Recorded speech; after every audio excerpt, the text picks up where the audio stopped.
اعلیٰ حضرت رحمت اللہ نے اس ترتیب سے دین کی تشریحات فرمائی، اس مزے سے دین سمجھایا، اور ان کو نہ سمجھانا بڑا ہوتا تھا۔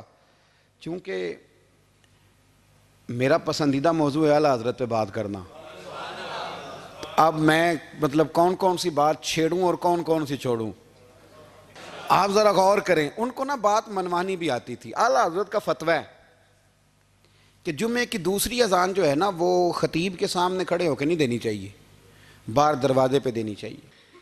اعلیٰ حضرت رحمت اللہ علیہ جبل پور چلے گئے، سفر تھا، وہاں آپ کے 2 خلفاء تھے، باپ بیٹا، مولانا عبدالسلام بھی خلیفہ تھے، مفتی برہان اللہ ان کے بیٹے وہ بھی خلیفہ تھے۔ فاضل بریلوی جب وہاں پہنچے عالم وہ نہیں ہوتا کہ جو بات لچھے دار تقریر کر کے تو گزر جائے، عالم وہ ہوتا ہے جس کو بات کرنی بھی آتی ہو اور ذہن میں اتارنی بھی آتی ہو۔ وہ شخص ہے جو پختہ علم رکھتا ہو، اسے پتا ہو کہ کس حکمت کے ساتھ لوگوں کو بات سمجھانی ہے۔ کلم الناس علی قدر عقولہم، اگرچہ مدرسین کی بھی بڑی بات ہے، لیکن ٹھہر ٹھہر کر طریقے سے پیار سے ہمارے بزرگ سمجھاتے تھے۔ اعلیٰ حضرت سے وہاں کسی نے پوچھا جی جمعے کی دوسری اذان کہاں پڑھنی چاہیے، تو اعلیٰ حضرت فرمانے لگے باہر پڑھنی چاہیے۔ آپ نے وہ فتویٰ دے دیا، وہاں جناب لڑائی شروع ہو گئی۔ وہاں لوگوں نے کہہ دیا جناب ہمارے ہاں 40 سال سے ہو رہی ہے، کسی نے کہا 35 سال سے۔ اعلیٰ حضرت فرمانے لگے دین تجربے سے نہیں آتا، دین علم سے آتا ہے۔ یعنی 40 سال تجربہ ہو گیا تو اس کا مطلب ہے آپ عالم ہو گئے۔ دین کا تعلق تجربے سے، وہ علم سے ہے۔ وہ بحث ہو گئی۔ اعلیٰ حضرت انگریز کی عدالت نہیں جاتے تھے، فرماتے تھے عدالت تو وہ ہوتی ہے جہاں عدل ہوتا ہے، آپ اس کو کچہری کہتے تھے، عدالت کہتے ہی نہیں تھے، اور کبھی گئے ہی نہیں تھے۔ انہوں نے مقدمہ کرا دیا اعلیٰ حضرت پہ، پرچہ کٹوا دیا جی مولانا نے فساد کرا دیا۔ اب وہ جج مسلمان تھا، اس نے ریڈ کر لیا، وہ جو نائب قاصد نہیں، وہ ادری جس کو کہتے ہیں آوازیں دیتا ہے، فلاں بن فلاں حاضر ہو، وہ اعلیٰ حضرت کا مرید تھا۔ آپ نے اسے بلا کے تو ساری بات سمجھا دی، وہ سمجھ گیا کرنا کیا ہے۔ جب باری آئی اعلیٰ حضرت کی تو جج صاحب نے کیس پہلے پڑھ لیا تھا کہ یہ مسئلہ ہے، مولانا کہتے ہیں اذان باہر پڑھو، تو کچھ لوگ کہتے ہیں سامنے پڑھنی چاہیے۔ اس نے کہا بھی بلاؤ مولانا رضا علی خان ولد نقی علی خان۔ وہ کہنے لگا کھڑا ہو کے جج کے سامنے، کانوں میں دونوں، بالکل جج کے آواز دینی تھی باہر جا کے، تو جج صاحب کے سامنے جج صاحب کی طرف منہ کر کے کہنے لگا مولانا رضا علی خان ولد نقی علی خان حاضر ہو، اور جج کہنے لگا بیوقوف باہر جا کے کہنے لگے یہی تو میرے پیر کہتے ہیں، یہی تو وہ فرماتے ہیں کہ خطیب تو آیا بیٹھا جمعہ پڑھانے، وہ تو آیا ہوا ہے، باہر جا کے کہے جو نہیں آئے انہیں بھی پتہ چل جائے کہ جمعہ پڑھنا ہے، یہی تو وہ کہتے ہیں۔ وہ جج کہنے لگا مولانا کو آنے کی ضرورت نہیں، وہ جو بھی کہہ رہے ہیں ٹھیک ہی کہہ رہے ہیں، وہ ٹھیک کہہ رہے ہیں جو بھی کہہ رہے ہیں۔ انہوں نے فکری طور پر لوگوں کی تربیت کی، انہیں بات سمجھانے۔ ایک مولانا نے کہہ دیا کہ نبی پاک صلی اللہ علیہ وسلم کو تو غیب کا علم ہی نہیں، تو اعلیٰ حضرت فرمانے لگے تو بتا اگر نہ ہو حضور کو غیب کا علم تو تیرا کیا فائدہ ہے؟ سوچنے کی بات ہے بھائی، کوئی اختلاف نہیں، لیکن کسی کا کیا نقصان ہے اگر اللہ اپنے نبی کو غیب کے خزانوں کی چابیاں دے؟ ہے کسی کا نقصان؟ عجیب فلسفہ ہے میں سفر کرتا رہتا ہوں تو بچے میپ لگا لیتے ہیں، اس کو غیب ہے کدھر جانا ہے کدھر نہیں جانا، لے جاتا ہے کہ نہیں، لیفٹ ہو جاؤ رائٹ ہو جاؤ، کس نے بتایا اسے؟ اس کی بات ماننا اسلام کے کفر۔ اللہ اکبر، الجھ گئی بات۔ پھر وہ بتاتا ہے کہ آپ 5 گھنٹے 4 منٹ میں فلان جگہ پہنچ جائیں گے، تو اتنی دیر میں بندہ پہنچ جاتا ہے این ٹائم پہ، تو یہ بات ماننا اسلام کے کفر۔ لیکن مجھے افسوس اس بات کا ہے کہ ڈاکٹر کا الٹرا ساؤنڈ ماننے والے، میپ کی باتیں ماننے والے، کل اتنے بجے بارش ہو جائے گی یہ ماننے والے، اگر کہا جائے کہ رسول پاک نے یہ غیب کی خبر دی ہے تو لوگ اڑ جاتے ہیں۔ اعلیٰ حضرت فرماتے ہیں یوں نہ کرو جسے کوئی سائنسدان پڑھائے، اگر وہ بہت ساری باتیں بتا سکتا ہے تو جسے رب رحمان پڑھائے۔ الرحمن علم القرآن خلق الانسان، میں تم بات ہی نہیں مانتے؟ فاضل بریلوی نے الدولت المکیہ پوری کتاب لکھی ہے، اور آپ فرماتے ہیں اللہ نے سب سے زیادہ غیب کی خزانوں کی چابیاں اپنے نبی کو عطا فرمائی ہے۔ تو آپ نے ہر محاذ پر حضور کی شانیں بیان فرمائی، نبی پاک کی عظمتوں کے تذکرے کیے۔ آپ نے فرمایا کہ اولیاء اللہ، صوفیاء، بزرگ، ان پر تنقید نہ کرو۔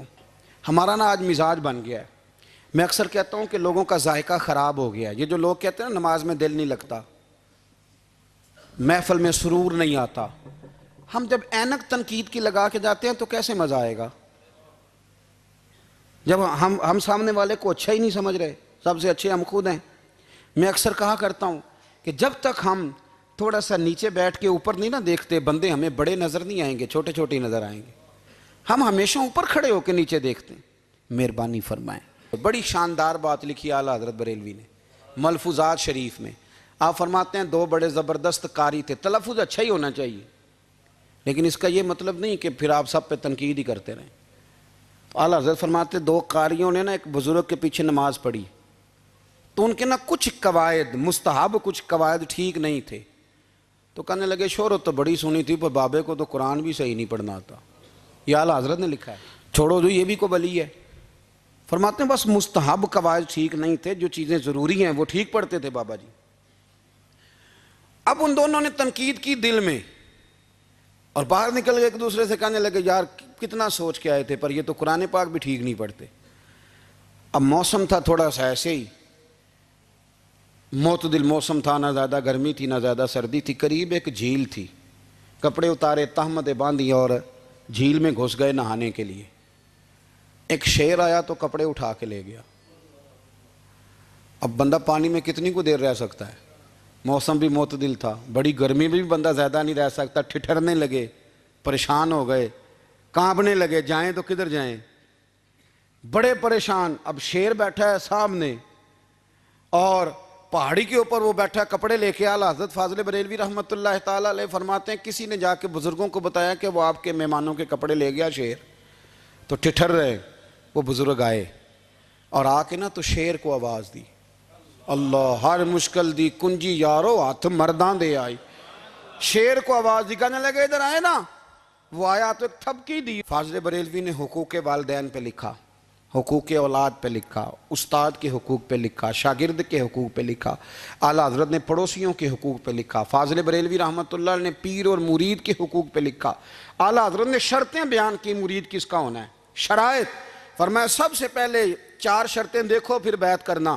پہلی بات یہ کہ وہ بندہ اتنا عالم ہے کہ ضرورت کے مسئلے بتا سکے، جاہل کی بیعت جائز نہیں. اور دوسرے نمبر پہ فرمایا یہ بھی دیکھو کہ اعلانیہ گناہ تو نہیں کرتا، ظاہری طور پر شریعت کا پابند ہے. تیسرے نمبر پر یہ دیکھو اس کا سلسلہ متصل ہے، باقاعدہ کسی سے مرید ہوا ہے، سلسلہ اوپر تک صحیح چل رہا ہے. اور فرمایا چوتھا یہ ضرور یاد رکھنا کہ خلیفہ مجاز ہو، کسی شیخ کامل نے اسے اجازت بھی اپنی مرضی سے نہ بن کے بیٹھ گیا ہو کہ مجھے تویز مل گئے ہیں، یہ نہ ہو. فرمایا ان چیزوں کو دیکھو اور پھر پوری پابندیاں لگائیں. کسی نے پوچھا پیر اور مریدنی کا پردہ ہے؟ تو اعلیٰ حضرت فرمانے لگے نبی پاک کی جو بیویاں ہیں نا وہ مومنوں کی مائیں ہیں، ان کو قرآن نے مائیں کہا ہے. تو اگر اس ماں کا بیٹے سے پردہ ہے تو پھر مریدنی کا پیر سے پردہ کیوں نہیں؟ فرمایا واجب ہے مریدنی کے لیے پیر سے پردہ کرنا، واجب ہے.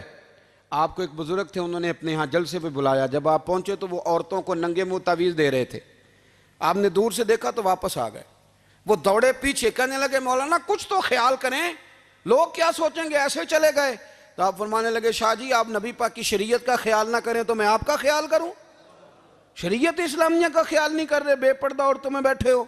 وہ کہنے لگے میں توبہ کرتا ہوں، آج کے بعد نہیں کروں گا. فرمایا پھر ہاتھ بڑھائیے، پھر میں آپ کے ہاتھوں کے بوسے لیتا ہوں. اس لیے کہ اگر آپ مان گئے ہیں تو پھر ہمارا اختلاف نہیں. ساری زندگی دین کی پہرے داری کی. اعلیٰ حضرت رحمۃ اللہ علیہ نے آج سے 150 سال پہلے کہا تھا مسلمان اپنے بینک قائم کریں، اپنا سرمایہ. ایک جو باتیں آج کر رہے ہیں نا آپ کے لوگ دانشور، وہ 125 سال پہلے کہا تھا کہ اپنے بینک بناؤ، آپس میں مسلمان تجارت کریں. فرمایا اپنا پیسہ ایک دوسرے پر خرچ کرو، غریبوں کو وظائف دو، وہ سارے طریقے اپناؤ جو صحابہ نے اور محبوب کریم نے ہمیں عطا فرمائے. مسلمانوں کی فلاح پر انہوں نے بڑا کام کیا.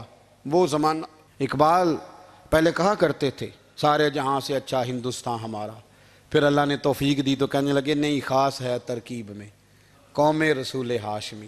اعلیٰ حضرت اسی زمانے سے کہہ رہے تھے نہیں بھائی جو مصطفیٰ کے غلام ہیں ان کا منصب اور معیار الگ ہے. بڑی محبت سے زندگی گزاری، اللہ سے بڑا ڈرتے تھے. سید ایوب علی رضوی صاحب آپ کے خلیفہ ہیں. وہ کہتے ہیں ایک چھوٹا سا بچہ صبح صبح آ گیا، کہنے لگا حضور آپ کی کل دعوت کرنی آ جائیں گے؟ آپ نے فرمایا آ جاؤں گا. کہنے لگا میں یتیم ہوں.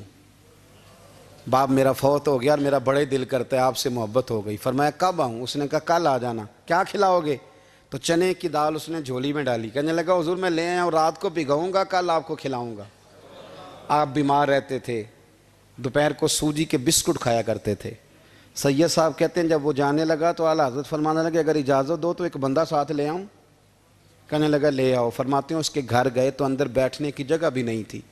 1000 کتاب کے مصنف، لاکھوں کروڑوں مریدوں کے پیر، امت مسلمہ کتنے بڑے لیڈر. کہتے ہیں اس نے نا باہر گلی کے باہر دروازے کے باہر چٹائی بچھا دی. کہنے لگا حضور اندر جگہ نہیں ہے، میری اماں ہے اور آپ عورتوں سے بڑا پردہ کرتے ہیں. اعلیٰ حضرت باہر بیٹھ گئے زمین پہ. اس کو کہتے ہیں لاجپال پیر. باہر بیٹھ گئے. وہ چنے کی دال لایا اور باجرے کی موٹی روٹیاں. آپ کو تکلیف رہتی تھی پیٹ میں، آپ وہ چیزیں استعمال نہیں کرتے تھے، پر 1.5 روٹی کھائی. کھانے کے بعد کہا جائیں. کہنے لگا نہیں میری اماں آگ جلا رہی ہے، چائے پی کے جانا. وہ چائے آئی. جو بندہ سڑک سے گزرتا حضور جہاں بیٹھنے فرمایا جاؤ کام کرو، دعوت ہماری ہے تمہاری نہیں، جاؤ اپنا کام کرو. وہاں بیٹھ کے کھانا کھایا. جب واپس نکلے تو اس بچے نے اجازت دی جائیے. واپس آئے تو کچھ چہرے پہ کمزوری کے آثار تھے، کچھ تکلیف پیٹ میں شروع ہو گئی. سید صاحب کہنے لگے حضور آپ نے کیا کیا؟ بیمار ہو جائیں گے. فرمانے لگے ایوب علی یار بیماری تو ٹھیک ہو جائے گی، پر تو نے دیکھا نہیں یتیم کا دل کتنا راضی ہو گیا ہے، کتنا راضی ہو گیا اس کا دل، کتنا وہ خوش ہوا ہے. اور فرمایا جب یتیم راضی ہوتا ہے تو اللہ بھی راضی ہوتا ہے، اللہ کے نبی بھی راضی ہوتے ہیں. بڑی پرہیزگاری والی زندگی گزاری. 3 باتیں ان کی زندگی کا اصول تھا. ایک فرماتے تھے تمسک بالدین کرو، مضبوطی کے ساتھ دین کو پکڑ لو. اور دوسرا فرماتے تھے جو اللہ رسول کے دشمن ہیں ان سے ہمیشہ بچو، جو ذرا بھی کہیں بے ادبی کرے اس سے پرہیز کرو. اور تیسرے نمبر پہ فرماتے تھے اگر سکھ ہی جینا چاہتے ہو تو عشق رسول میں جینا سیکھو، ورنہ دنیا سے تو پیار ہو ہی جائے گا، دولت سے تو ہو ہی جائے گا، محبوب سے کرو گے تو زندگی سکھی ہو جائے گی. اللہ ہمیں ان کے فیضان سے فیض یاب فرمائے.